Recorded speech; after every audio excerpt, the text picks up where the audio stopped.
First, I would like you to introduce yourself when you're not drinking something. Okay. Yeah. What, did you think I was gonna introduce myself with the water in my mouth? Yes. I'm like, he's How would I do that? multitasking. I'm not that talented. Okay. Hi, I'm Redbeanporridge. Most people call me Johan. I'm an illustrator and an animator. I'm currently a Twitch streamer. I've been saying I'm a full-time Twitch streamer, but I guess I'm more of a full-time artist who kind of is like a part-time Twitch streamer, part-time freelancer. Homecoming queen, part-time model. The first question that I have for you is, when did you first start being interested in art and being an artist? So, I'm one of those people who has pretty much been interested in art all their life. I've pretty much been drawing my entire life since I've been able to hold a crayon. I've been that kid who would always have art be their thing. Like, people would think of me and think, oh, Johan's that kid who draws. So I've always liked art. I didn't start pursuing art as a potential career until either 2015 or 2016. I think 2015, when I started going to art school, where I pursued animation for 5 years. Now I have a diploma and a degree in animation. Graduated with distinction, honors. Wow. Actually. So you like fully went to just solely an art school? Yeah, so I went to an art school in Singapore. It was called LaSalle College of the Arts. It was okay. It was just okay. You won an award and you're like, oh, it was fine. It was alright. It was, apparently with a lot of art schools, they're not as good as they seem. Like, my art school was one of those. The market, they market themselves really well. The advertising, insane. They make it seem like you're literally gonna go to school and run into Miyazaki in the hallway or some famous person. They really act like, yeah, you're gonna be taught by like famous directors every single day. I mean, that's unrealistic. Would you say art school isn't worth the time? It completely depends on what you want to do. If you just want to get good at art, you don't have to go to art school. You have so many really high quality resources on the internet. It can be hard to find good ones because there being so many, you're gonna run into a lot of duds. But yeah, if you just want to get good at art school is not worth it because it is so expensive, way too expensive. Because I know tons of people who self-teach and don't go to art school, who use tutorials and still get really good. The things that I'm thankful to art school for, well, I'm thankful for a lot of things. Like, I would not be the artist that I am right now had I not gone to art school. Art school exposed me to a lot of things that I wouldn't have bothered to expose myself to otherwise. They really force you out of your comfort zone. If you're someone who has a hard time doing that, they give you structure, they give you a schedule. You get to meet like-minded art people. You get industry connections. That's like the main thing. If you want to break into the industry, then art school is recommended because they get you in touch with all kinds of people. I get you. If you're not looking to get into the industry, I don't really think you need art school. Art school is great for me though. Like, I was someone who didn't really know what they wanted to do. I actually started art school wanting to get into game design, because I was told that the skills you learn in animation carry over very well to game dev and game design and all that stuff. So I was like, okay, sweet. I'm gonna go to art school, go do animation, and get into games. But then I learned pretty fast that the game dev industry is not at all what I want to do. And then I also realized actually professional animation isn't really what I want to do either. A lot of people go to animation school hoping to make their own films, make like Disney films, make anime, whatever. But then you learn pretty quickly that, hey, if you want to get into the animation industry, most of your life after you graduate is not going to be spent making your own films and stuff. Unless you're really outstanding, like you are such the exception. You're going to spend most of your beginning years as a professional animator basically just doing low-paid labor work. Doing other people's things, working on other people's animations, not contributing any of your own ideas. You're basically a laborer. Yeah. You got a job out of your art school, and what kind of projects you had to work on? Is it like what you described? You're just a slave to whatever they give you and tell you to do? Okay, so my situation's a little complicated because I graduated in 2020, Right. when COVID hit. So that really got in the way of me being able to get a full-time job. Hmm. I was able to get like smaller jobs. Like I interned at an animation studio. I did some freelance for another studio.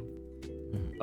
I did like little things here and there, but I wasn't able to get a full-time job because unfortunately during COVID time, because I wasn't a local, foreigners needed to have a certain salary amount to be able to be eligible for a visa.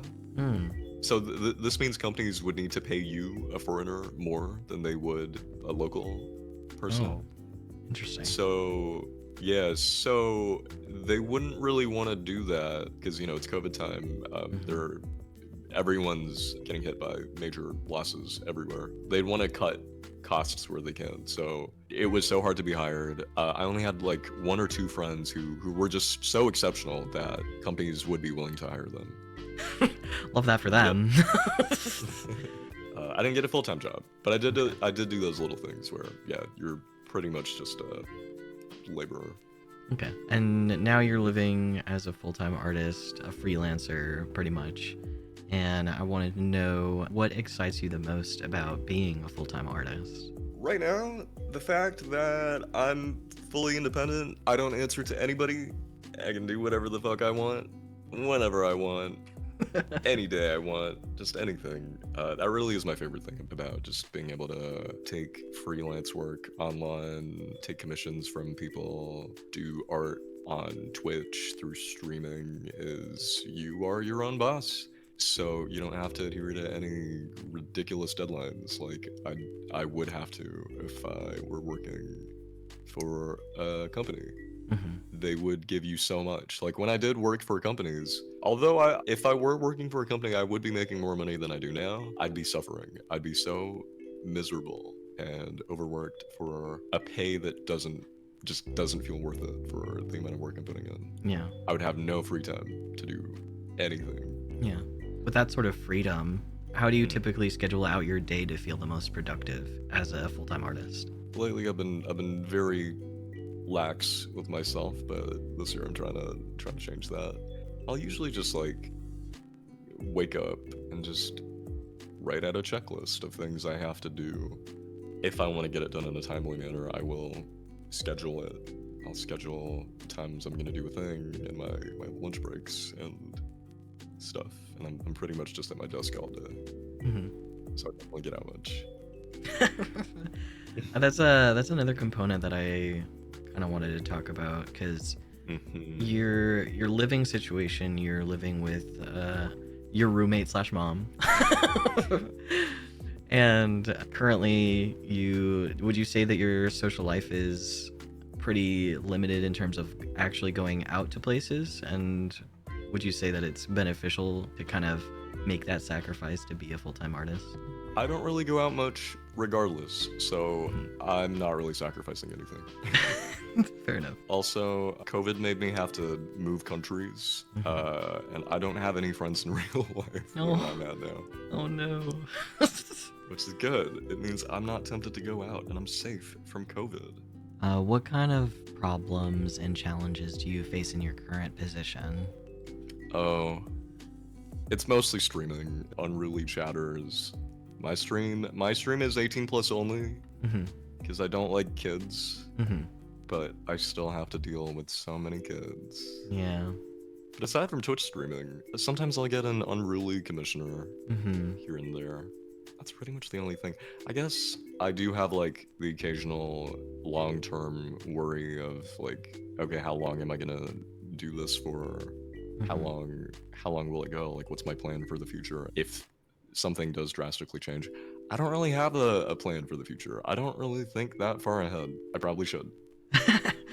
In terms of your streaming career and your art career, how would you say it's like split up in terms of your revenue of each? Would you say you rely more on the streaming side of things or more on the art side of things for your income? Pretty much half and half. Okay. I try to make an equal amount from both, and if I Mhm. find that I make less in one, I'll try to make up for it in the other. Like streaming revenue is lower than what it usually is. Maybe I'll open an extra commission slot or something like that to make up for it. Is there any advice you would give to aspiring artists who are wanting to do art full time? Don't. I'm just kidding. If I had advice for aspiring artists who want to do a similar thing to what I'm doing, where I'm doing freelance art and art streaming, remember what you're doing for. Remember why you're doing art.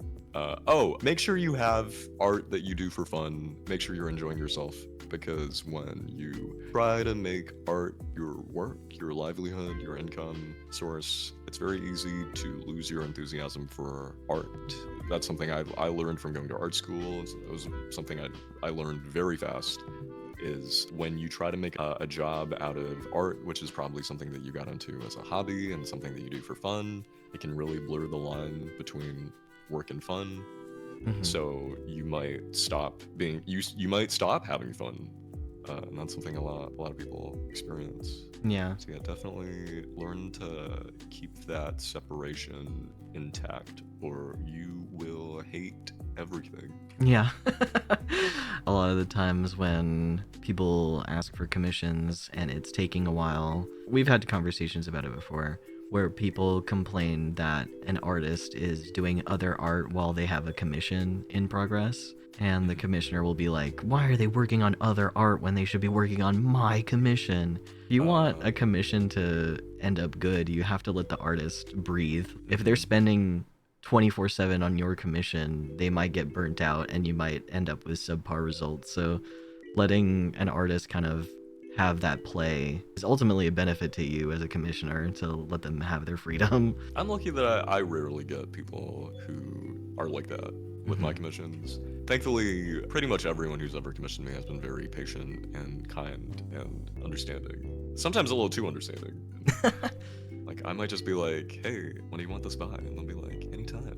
No, tell me when you want it by. Otherwise, I'll not feel compelled to have your thing done by a certain time.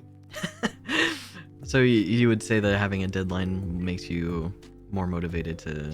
These days I'm pretty good at sticking to my own deadlines, though. Yep. Though I know a lot of people in the online art space aren't quite the same. Is there any other comments or things you would like to say and tell the people? Don't have sex. I guess if I were to think of like the pros and cons for someone like me, like pro, I don't have to answer to anyone. Pro, I can kind of just do whatever I want, and I don't have anyone else putting pressure on me. But con, I have next to no sustainability. There's no concrete consistency.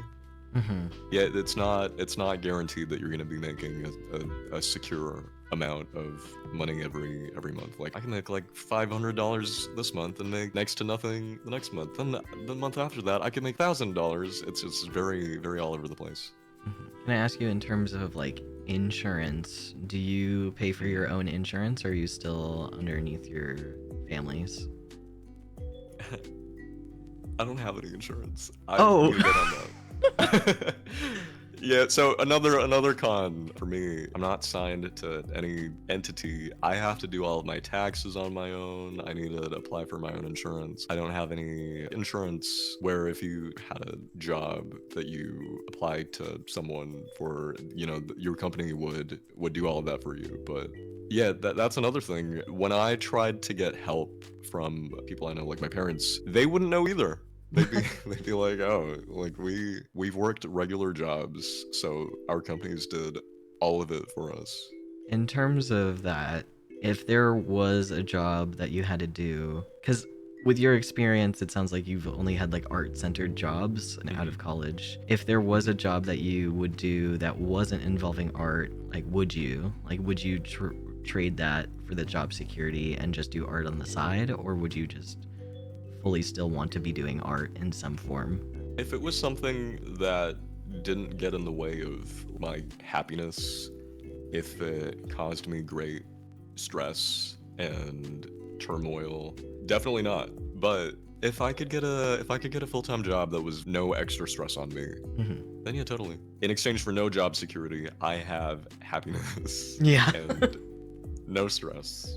Very little stress. Like, even Mhm. though I'm not making nearly as much money as I could, I'm just so much happier than I probably would be otherwise. Yeah. Yeah, I'm just so happy. I get to make art. I get to draw bread You whenever I do feel get to like draw it. bread. Yeah. Okay. Okay. Where can people find you? Oh, you can find me nowhere. You bitch. You can find me on Twitch. You can find me on Instagram, on Twitter. I guess you can find me on TikTok. Okay, thank you for talking with me, Johan. Of course. Thank you for even wanting to interview me. I feel Yeah. so special. I Oh love God. you. I love you too. Oh, are you leaving? No, I'm not leaving. I'll just stop recording and then we can Okay. go to Bye your house. recording. Bye recording. Love you.